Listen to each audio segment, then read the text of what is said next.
Hey guys, how are we doing? Back with another video from Totally Not Mark, and I thought I'd go back through his channel and check out some other stuff that I've not watched yet. One that intrigued me is 12 times Dragon Ball Super's manga was better than the anime. This is interesting. So obviously the manga is still ongoing, and this is like a little bit old now because obviously he must have done this as the anime was airing. The manga came afterwards. It still follows the same kind of story, but changes things up a little bit, and I thought it'd be interesting to see what the 12 best times that the manga did something better than the anime was. And Totally Not Mark is... I love his videos, they're absolutely great. So let's take a step back from him reviewing the show to him comparing the anime to the manga. Dragon Ball Super's anime seems to be doing really well. What a moment. And we all know what success within a franchise means. It means hundreds of thousands of comments spread across the web spouting abuse at those whose opinions differ to yours. Yes. Like in the case of all English dub viewers. How they should all just kill themselves. Oh, wow. Or at least that's the only solution according to the comment section. Damn. Apparently. But amidst this wonderland of comment splendor, I stumbled across some comments that gave me an idea. Ding. No, not that. These.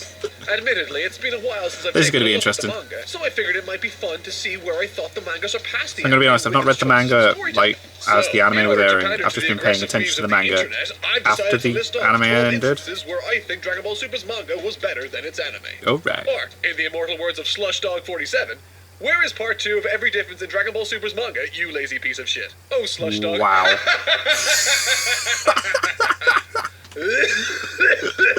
Number 12. Number 12. One thing you might notice when reading the Dragon Ball Super manga is how they completely fixed the Resurrection F portion of the story. Really? Now, I thought this was genius, personally.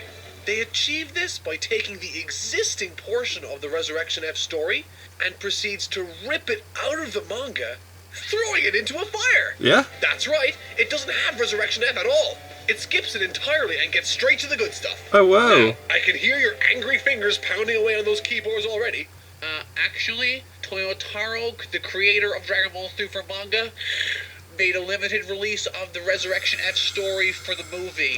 And you're right, it hasn't been retconned or anything. Whis even mentions it in Chapter 5.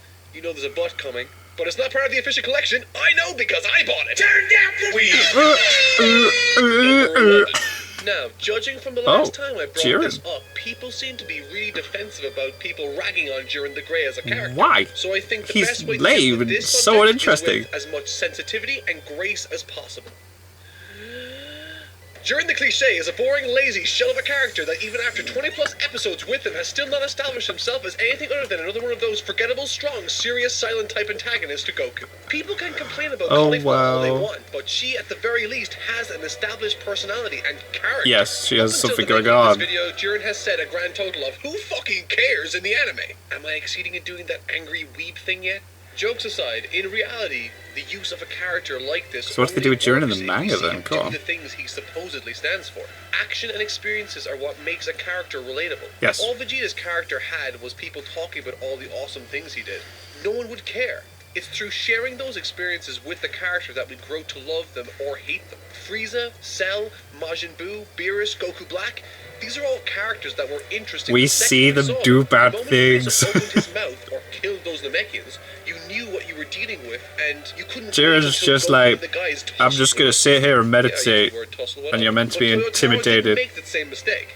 Instead, the very first time we see Jiren in the manga is him coming to the rescue in Chapter 30. He shows his dedication to Universe 11 in this scene by refusing to come to the Tournament of Power because it would leave Universe 11 vulnerable. Oh. He eventually agrees to join the team, but on the condition that if Universe 11 is in danger at any point, he will leave to help them. These are instances that help the audience like or relate to the character Jiren. Number 10. Now, truth be told, I didn't have a problem with the exhibition matches between Universe 7 and Universe 9 in the anime. I actually thought it was pretty fun, and oh look, we get some Majin Buu action too. However, I think we got something more juicy in the manga. Instead of an exhibition competition between Universe 7 and Universe 9, pulled straight from chapters 28 and 29 is a showdown between all the gods of destruction from the 12 universes. Cool. However, while amazing, this is short-lived, as Zeno can't see or enjoy the fight because it is too loud and intense. They're too fast and manga noisy, then wow. uses this as an opportunity to establish the rules that will eventually make up the Tournament of Power, like no gods of destruction allowed and no flying. But that's not where it ends. No, this scene has makes sense for setting up the rules, then. In the anime, Toppo's first confrontation with Goku leads viewers to believe that if Goku was to go all out, he would destroy Toppo. However, in the manga, Toppo actually wins the confrontation, showing the viewer that a good strategy means more than power. An important concept to get over for this arc. Cool. Number 9. This one's short, but it's a goodie. Remember when Goku and Vegeta went into the time chamber for 3 years in preparation for the Universe 6 tournament? Yes. Well, I think the manga did it better. This scene from Chapter 7 pretty much hits all the same story points as the anime, except for one big moment that honestly gave me goosebumps. Right where the anime cuts off, the manga continues for a little while longer. Goku states that they do not need to worry about destroying things in here, and that it's time to fight just like the good old days. And with that, they assume poses very reminiscent of another very iconic scene. Only this time as Super Saiyan Blue. It's a really cool nod to Dragon Ball Z that only serves Throwbacks, man. Throwbacks. Number 8. The introductory chapter to the universe survival portion of the manga, Chapter 27, has a host of differences, but the best alteration I found was a reintroduction to the Prince of all Saiyans, Vegeta. Instead of being on Earth waiting for his baby to be born, we pick up with him training with Whis, as he is observed by both Beerus and the Oracle Fish. The fish tells Beerus both Vegeta and Goku will be his strongest rivals, leading Beerus to challenge Vegeta to a fight. Cool. Reading this for the first time, I wasn't expecting it at all. In fact, when they got ready to fight, I was convinced something random would happen so that the fight wouldn't happen. Yeah. But thank Christ on a bike, nothing did. Because what followed was awesome. The scene helps establish the mastery of Super Saiyan Blue, a state similar to full-powered Super Saiyan like when Goku and Gohan exited the chamber during the Cell Saga. Wow. This state is so far only recognized in the manga, however. As I've stated already, the fight was awesome, climaxing with Vegeta landing his first good punch on Beerus, which naturally gives cause for Beerus to start taking things seriously. I especially love this because it's a great indicator of where Vegeta and Goku are in relation to Beerus strength-wise. There's actual progression happening that we can see. That's cool.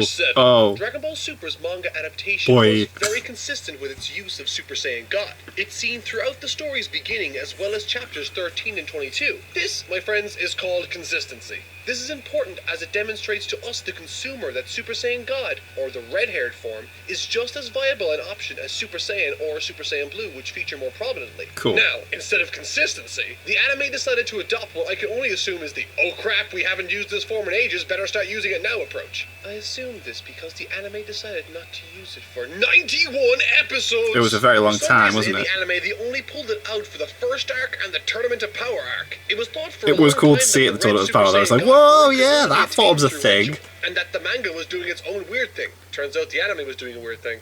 Number 6. Trunks stalling as Goku and Vegeta prepare in the past is handled much better, and he doesn't get any random power-up like Super Saiyan he doesn't get that. which again happens without explanation or context. They need to make a Funko Pop of that. He was just That'd be a limited edition one, I'd buy that. Vegeta get away. He does this by blindsiding. I mean, if they're going to do Super Saiyan Hercule from one episode. Having escaped, he was ready to meet death, but out of nowhere, Gowasu and Supreme Kai appear and rescue him.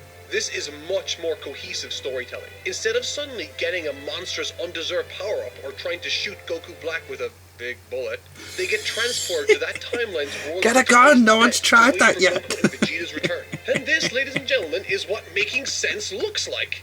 Number 5. In the Dragon Ball Super manga, the Supreme Kai is a much more active and better character. That's in Chapter cool. 16, through flashbacks, it's demonstrated that he sacrificed himself in the future Trunks' timeline to prevent the release of Majin Buu. That's in Chapter awesome. 21, he demonstrates his initiative and selflessness again, devising his own plan to aid in the effort with Goku Black and Zamasu after finding out that their next trip will be their last opportunity to save that timeline. And finally, in Chapter 22, he even tries to avenge Gowasu. Considering the power difference between him and Goku Black, he is one courageous fellow in the manga. That's class. In the anime, he is very much a forgettable side Just character, being more of a at the useless side, joke like, that Trunks oh are wow, fighting. they're fusing. Number Oh 4. wow, why did This they one, I defuse? think, needed Oh, to be in the explanations, anime, but please. It wasn't for whatever reason. The manga's interpretation of Goku vs. Hit was great in my opinion, but that's not why this is on this list. No, it's on my list for 2 pieces of information that came during the fight. The first made Vegeta look less like Goku's lesser and more his equal, while the second made Goku's fight with Hit more airtight within the show's established logic. But let's look at specifics. Firstly, we have what I feel is the most important inclusion, Whis' explanation for why Vegeta wasn't as strong as Goku when he fought Hit. In one panel, he explains that Super Saiyan Blue has an ignition that drains tons of stamina, going on to add that Vegeta was 1/10 his full power when fighting him. This doesn't make Goku any less awesome and only serves to make Vegeta less terrible in comparison. I have no idea why this wasn't part of that scene initially. The second piece of information came after Goku had surpassed Hit's time skip.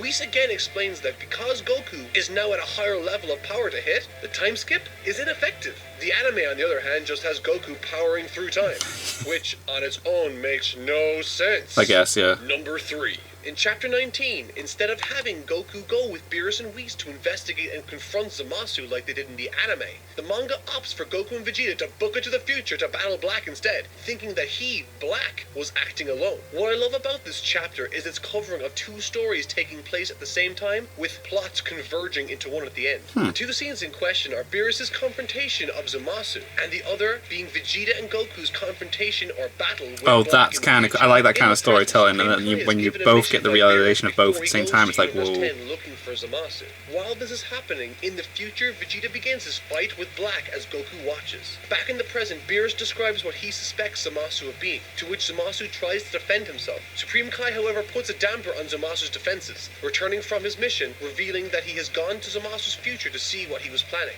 giving just cause for Beerus to unleash his Akai on Zamasu. While this transpires, the battle continues with Goku Black and Vegeta in the future. As Vegeta launches his final flash to finish Goku Black, he is saved by an unknown entity. It's then Toyotaro decides to switch us back over to Supreme Kai's scene as he explains that it was worse than he had thought. Black wasn't working alone. The manga immediately then switches back to reveal that it was indeed the Zamasu from the future he went to visit. The same Zamasu who saved Goku Black from the final flash. It's difficult to there we effectively go. describe, but trust me, these two scenes are interwoven perfectly in Chapter 19. That's cool. Number 2. Both stories Again, looking at Chapter converging. 19, because it's awesome, I want to draw attention to Vegeta's first fight with Goku Black, comparing it with the anime's version. These two iterations, while ending in the same place, couldn't be more different. And yes, the manga's version is much better. First off, it's explained that Goku Black is not able to fully utilize Goku's powers, leading to Black struggling in a Super Saiyan form against a formidable Super Saiyan Blue Vegeta. Black later retains Super Saiyan Rose, and thanks to this slow burn from Toyotaro, there is a much better understanding of how strong each individual character is compared to each other. Cool. Zamasu even explains that when a divine being surpasses Super Saiyan God, instead of a blue aura, it turns pink. In the anime, this is vaguely explained away. Yeah, you don't get much of an explanation in the anime at all. The manga does a fantastic job turning a confusing story into a straightforward one that follows a clear and consistent logic. It even explains why Trunks has managed to stay alive all this time. Because Goku Black willed it to be that way. He wanted to use Trunks to unlock more of Goku's energy and power. I love this manga. That's interesting. That's cool. From Chapter 22 I need someone strong to 26, fight the to story like build derails this into up. something that is very much unique to the manga's iteration. It's filled with some truly fantastic and welcomed additions to the story, but my favorite comes in a short dialogue between Vegeta and Trunks on page 29 of Chapter 23, right after Vegeta refuses to fuse with Goku. Toriyama has admitted in the past to not being too comfortable writing relationships and romances between characters, which I believe is a contributing factor behind why this scene in particular stands out so prominently to me. Trunks talking to Vegeta goes on to say, "I can't allow you to sacrifice yourself for this world, Father. At the very least, not for Mother's sake. Did you say Bulma is dead?" "Yes. You died here early on, and Mother went through a really hard time raising me on her own. The very first time that I had traveled to the past and had met you, after I came back, she would often ask me about how you were and how you looked. In truth, if Black hadn't killed Mom, she had planned to travel back to the past together with me this recent time. To me, it always seemed like perhaps Mom cared even more about getting to meet you in the past than she did escaping from Black. Wow. Bulma. I don't want to make Mom go through anything else, so I can't allow you to die here when Mom in the past is waiting for you to come home to her." That is so this nice. This is a fantastically tender scene from the manga and stands out amidst all the other fanfare. Oh, to me. wow. In short, this manga is fantastic, which is why I encourage anyone who hasn't Oh, it's purchased a copy of emotional, it that, to do so damn. soon. It's a perfect Christmas present. This manga needs to be supported.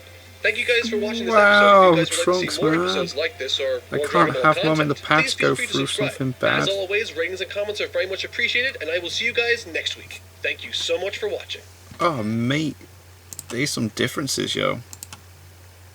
There's some differences, and they is cool. Oh, I'm glad I checked that out. Oh, I thought I was going to start crying then with the whole Trunks thing then. I'm Wow, I'm a sucker for emotion. Damn!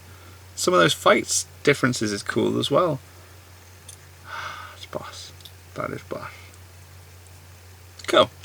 Anyway, thank you guys very much for watching.